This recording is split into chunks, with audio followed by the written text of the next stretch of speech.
What's up, guys? Welcome back to the channel. Here we are with another reaction. In this one, we have British people aren't racist with Daliso, Chaponda. I hope I said that right. Before we dive into the video, you guys happen to enjoy, please don't forget to smash subscribe, give the video a thumbs up, and let's hear what the man got to say. And the UK is an interesting place.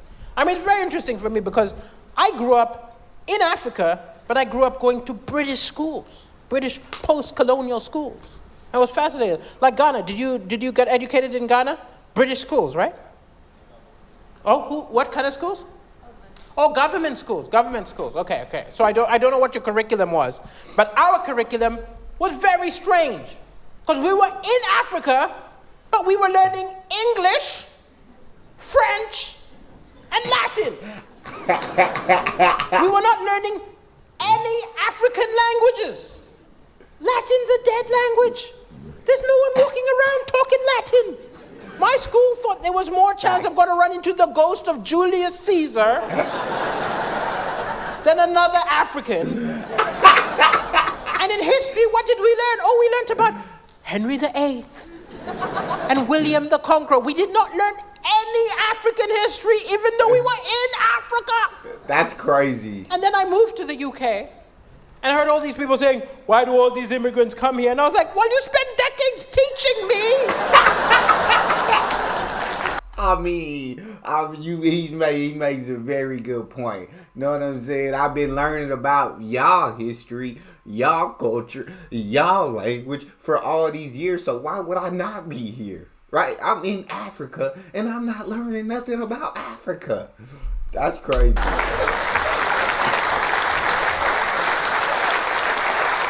Where did you think I was gonna go? Should have taught me Japanese or something. But as much as I talk about all these people who saying, oh, these immigrants coming here, I actually think it's not a lot of people. It's not a lot of people. I mean, they're always in the press, but it's a minority. Like, you know, I was mentioned Trump. Do you think like a Trump figure could win in the UK? No. Yeah. No? Now. I don't think so. I do. Because look, there are some nutters. There's definitely some nutters in the UK. But I've lived in 9 different countries, and by and large, the UK is the most accepting place I've ever lived. I respect that, and I love because that. most of you could not give a fuck.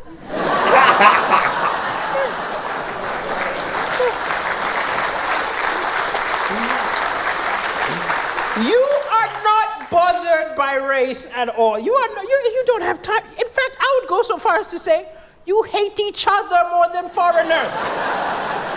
I would go so far as to say you hate each other more than foreigners. I need y'all living in the UK. Y'all talk to me. How true is that statement? How true is that statement? I live in Manchester and I've been told, oh, you're black, it's fine. At least you're not from Liverpool.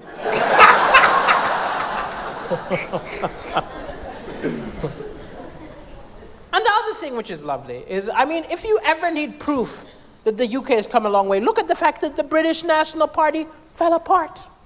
They're no longer a party.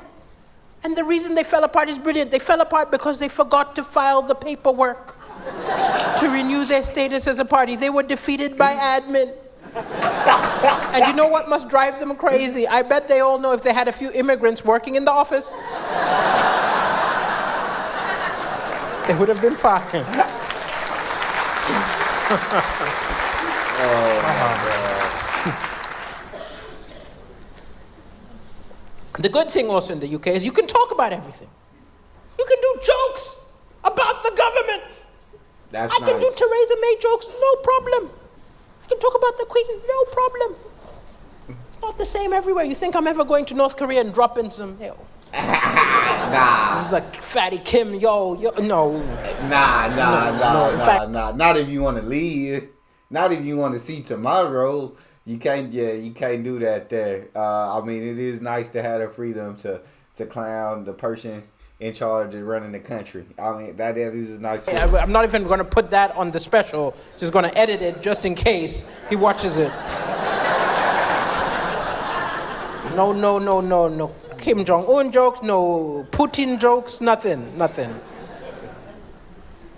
I actually got in trouble in Malawi over a joke.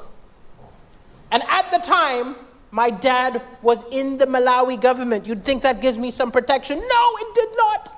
I would think. My dad was a minister, government minister. And it was interesting because when I was younger, he was obsessed with my education. No matter what grades I got, they weren't good enough.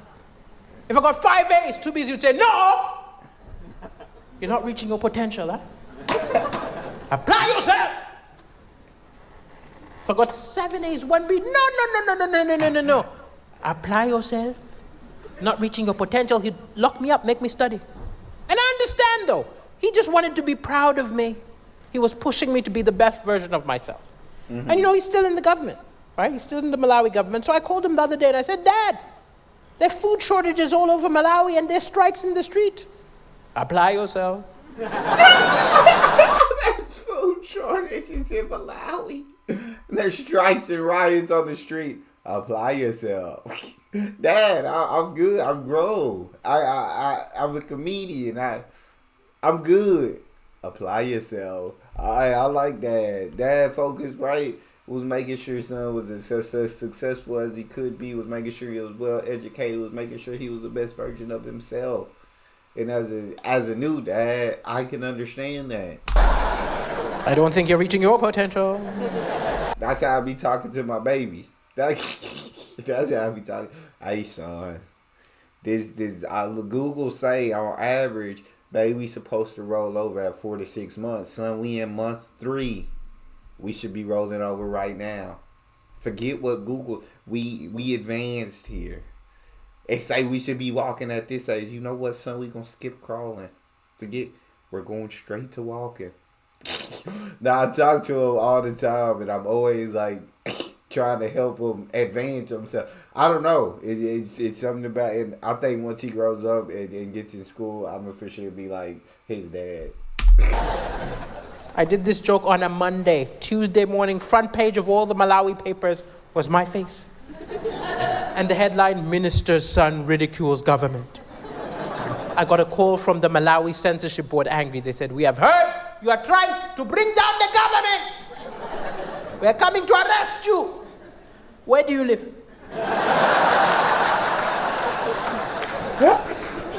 Where do you live?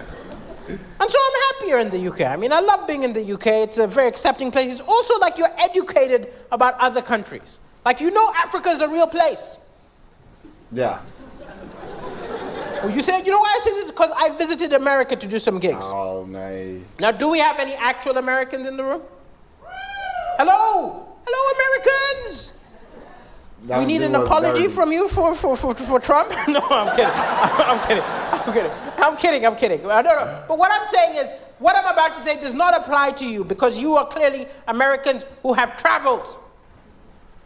But what I noticed is there are some Americans who have stayed in America and know nothing about any other country other than America. That's true. And when they found out I'm from Africa, they'll be like, oh, dog, you from Africa? Are there cars in Africa? I just went with it. I said, no, you're at the elephant.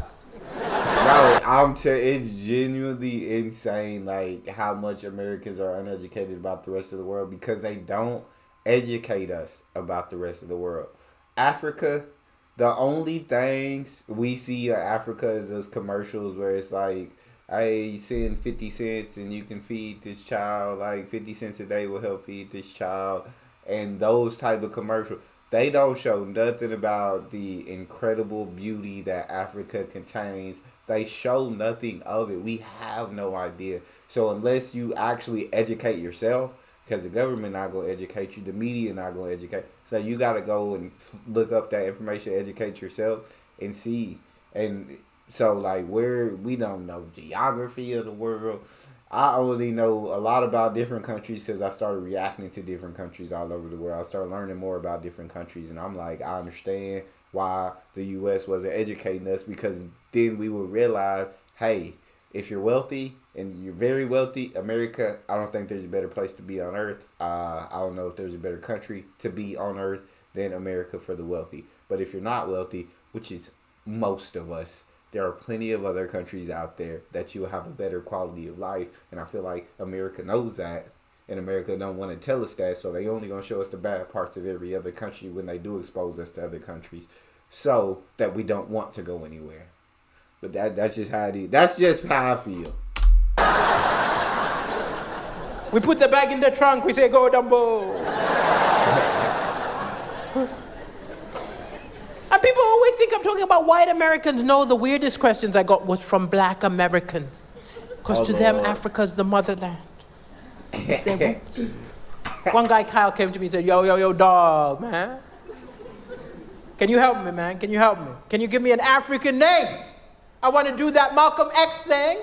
I want to cross out my slave name, replace it, blam, with some Wakanda shit, man. Come on. Come on. I said, okay. Your name is now Mazunzo. Good name, my brother's name. He said, no, dog. I want a real African name. I want a name with a click. I was like, I want a name with a click. It's crazy. I said, okay, your name is like, no. He said, that's some cool shit. What's it mean? I said, it means you're an idiot. That's what it means.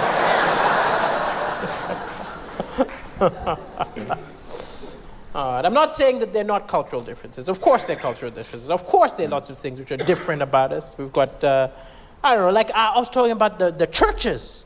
I was talking about the churches. Religion is very different in Africa. Right? It's very different, very serious. But I still make fun of it. You know, a lot of people say you shouldn't make fun of stuff. I still write jokes about it because I can see the funny. I remember when I was a kid, the first time I walked past a church, I said to my dad, Dad, why is there a cross on that house? My dad said, well, the person who started that religion died on a cross, so to remember him, we have the crucifix. The next day, I was walking past the synagogue, and I saw the Jewish star, and I was like, wow, the person who started that religion was killed by ninjas.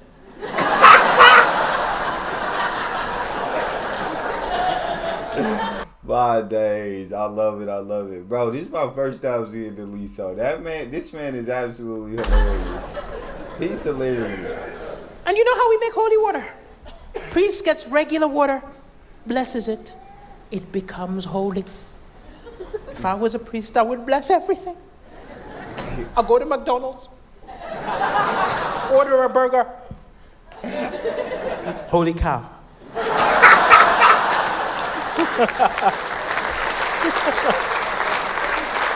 I'll get some tacos. Holy guacamole. Take a dump. Holy shit. And my family was so religious. My teenage years, I started acting up. A lot of your parents would have called a psychiatrist. My dad called an exorcist. What? I do not know if any of you have ever been exorcised. Nah, that's crazy. He said his dad called an most parents would have called a psychiatrist. His dad called an exorcist for his behavior issues. That is mind-blowing. It's not fun. I bet. They strap you to the bed with ropes. They start pouring holy water down your mouth. I was like, My dad did not think this was enough. He believes you spare the rod, you spoil the child. Oh, yeah. There was a big wooden cross. He grabbed it, passed it to the priest, and said, beat him! Beat the devil out of him! Dano. The priest began to whack me. I was on the bed like, ah! So understandably, when the priest said, Satan! I figured I better play along. Now, I've watched The Exorcist movie. I can't turn my head around 360 degrees, but I gave it a good shot. I was like...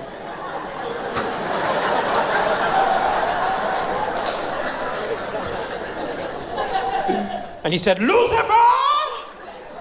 I put on my best Satan voice. I was like, yeah? Bro, I don't know how you don't, bro. I don't know how it took me this long to be exposed to this comedian. But man's is on another level of funny. I'll tell you that right now. Satan, leave this boy! I'm leaving. Then I got a great idea. I pointed at my dad and said, I'm going into him!